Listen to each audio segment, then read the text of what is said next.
As eleições já passaram faz tempo. Estamos com um novo governo aí previsto até para 2026. E tem uma palavra que não só eu, mas uma boa parte dos brasileiros escutaram muito nesses debates políticos. Uma palavrinha bem curta, como é que era o nome mesmo?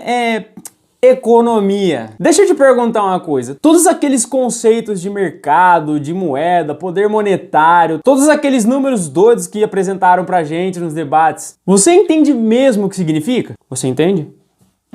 Presta atenção então. Fica tranquilo que eu vou te explicar agora, então vai lá. Pega seu caldo de pata de pardal com a salada de banana e, é claro, um suco de uva com lágrima de pato para ajudar a descer o trem. E vamos entender de fato como funciona a economia. Ladies and gentlemen, sejam muito bem-vindos a mais um vídeo do canal mais rico do Brasil. Eu me chamo Lucas e se você tá aqui, muito provavelmente você quer entender um pouco mais sobre como funciona a nossa economia, né não? Fica tranquilo que nesse vídeo aqui eu vou ensinar tudo e mais um pouco sobre como funciona a nossa economia. Então, caderno e lápis na mão, bora lá! Quero deixar muito bem claro aqui que esse vídeo não tem nenhuma relação política, independente de quem está no poder. É apenas para te explicar de fato como funciona a nossa economia, certo? Entendido? Então segue. Esse vídeo vai ser separado em duas partes, onde a primeira eu vou te contar uma bela história muito bonita e hipotética, e a segunda parte é onde eu vou te dizer e explicar o que poderia ser diferente. Bora lá! Vamos imaginar o seguinte cenário. Imagine uma pequena vila de camponeses denominada a vila mais pobre do país, onde os mesmos camponeses produzem apenas arroz e algodão, e a única forma de negociação entre eles é o que a gente chama de escambo, ou seja, eles trocam arroz por algodão e vice-versa. Um certo dia o camponês Chico Olho Torto vê um saco de arroz ali parado perto do camponês Arnaldo Orelha Torta e decide roubá-lo. Os camponeses da vila ficam indignados com o ocorrido e decidem criar entre eles algo que chamamos de Estado. E isso tudo com o intuito de se proteger. Então eles elegem o fazendeiro líder que vai cuidar de todos os camponeses, ou seja, o poder executivo, os 3 pescadores mais inteligentes da vila para criarem as regras, ou seja, o poder legislativo, e um lenhador parrudo, musculoso, 2 metros de altura, esse para garantir que as regras sejam cumpridas, ou senão, ó,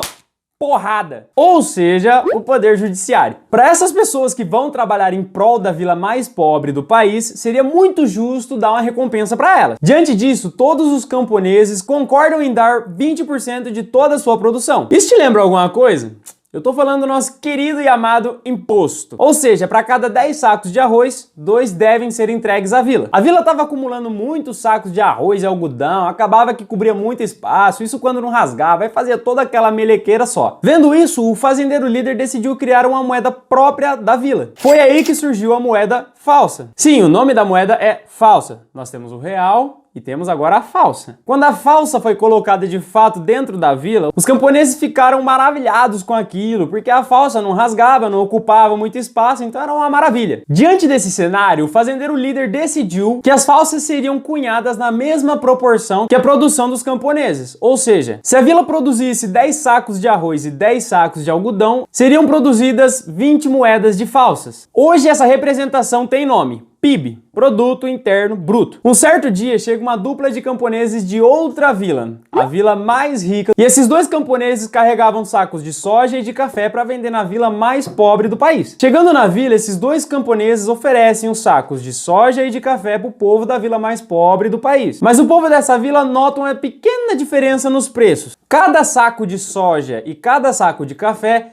custa 2 moedas de falsa. Um ponto interessante é que na vila mais rica do Brasil, que é a vila desses 2 camponeses, eles usam uma moeda que é a moeda real. E lá, R$1 equivale a 1 saco de café ou a 1 saco de soja. Ou seja, aqui vemos uma taxa de câmbio de 1 para 2. Enfim, a vila mais pobre do país foi crescendo cada vez mais, tendo a necessidade de contratar mais trabalhadores. Foi aí que surgiu ferreiros, curandeiros, quartéis, soldados, entre outros. Com o crescimento da vila, os custos ficaram maiores e o estoque das moedas de falsas já não era o suficiente. Então o fazendeiro líder tinha 3 possibilidades para captar mais recursos, sendo elas: 1. Cobrar mais impostos dos camponeses, de 20% subiria para 30%. 2. Emitir mais moedas de falsas do que produtos, ou seja, inflação. O que antes era uma moeda de falsa para um saco de arroz, agora seria 2 moedas de falsa para um saco de arroz. E 3. Pegar dinheiro emprestado dos camponeses e devolver com acréscimo de juros no futuro. A vila pega uma falsa de um camponês e retorna 2 falsas no período de 10 anos, ou seja, 100% de rentabilidade. Depois de um tempo pensando, o fazendeiro decidiu optar pela terceira opção. Vendo isso, os camponeses decidiram emprestar o dinheiro para a vila, esperando o retorno dobrado no final dos 10 anos. O tempo passou, a vila mais pobre do país cresceu, havia mais produtos como café, soja, lã e muito mais. A vila tinha se desenvolvido devido aos investimentos dos camponeses e também continuou com esses empréstimos, afinal deu certo até agora. Então o dia do pagamento desses camponeses que emprestaram dinheiro para a vila finalmente chegou. Mas tinha um pequeno grande problema. Como que a vila ia pagar essas pessoas? O fazendeiro líder então ele optou por fazer a mesma coisa, pedir mais dinheiro emprestado para as pessoas. Mas isso obviamente não ia dar certo. Imagina que o seu amigo te deve um dinheiro e no dia que ele tem que te pagar, ele chega e te pede mais dinheiro ainda. Diante disso, ele optou por tomar a primeira opção, ou seja, aumentar os impostos. De 20% passou agora para 30% de impostos. E no que isso acarretou? 1. Os produtores repassaram o preço desses impostos nos seus produtos, aumentando cada vez mais o valor deles, ou seja, inflação. 2. Alguns camponeses deixaram de consumir alguns produtos pelos mesmos estarem muito caros. 3. Por não venderem esses certos produtos, alguns comerciantes fecharam o seu negócio. 4. O poder de compra dos camponeses caiu. E 5. E por fim, alguns camponeses estavam passando fome. O fazendeiro líder vendo essa situação, ele optou pela única opção que tinha em mãos: emitir mais moeda de falsa para dar para essas pessoas que estavam em situações precárias, ou seja, passando fome. No curto prazo, resolveu o problema. Porém, como agora todo mundo tinha dinheiro para comprar produtos, a demanda subiu exponencialmente junto com os preços. O que antes era 2 moedas de falsas para um saco de arroz, agora eram 4 moedas de falsas para um saco de arroz. Quando a dupla de comerciantes da vila mais rica do país chegou na vila mais pobre do país para vender os seus sacos de café e soja, decidiram que cada saco de café e cada saco de soja seriam cobrados 4 moedas de falsas, já que ainda na vila mais rica do país, uma moeda de real equivalia ainda a um saco de café ou de soja. Ou seja, antes R$1 equivalia a 2 moedas de falsas. Agora,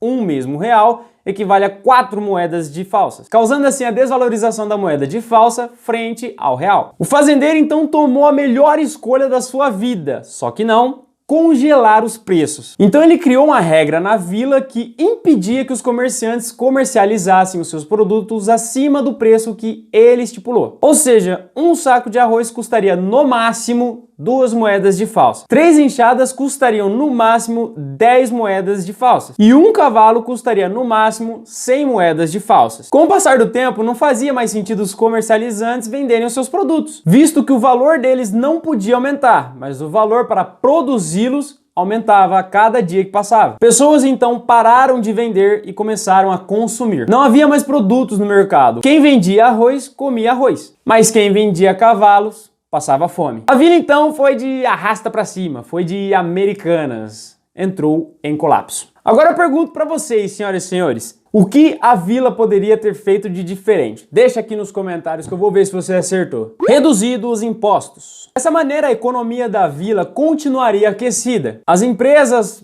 / comerciantes ficariam motivados e continuariam a expandir. E, consequentemente, contratariam mais camponeses para ajudá-los. E já que o custo de produção diminuiu, o preço dos produtos também cairiam. Redução de inflação. A vila poderia conter a inflação, aumentando a taxa de juros ou com políticas monetárias. Com as taxas de juros aumentadas, tomar crédito ficaria mais caro. Logo, os camponeses consumiriam menos e a inflação diminuiria.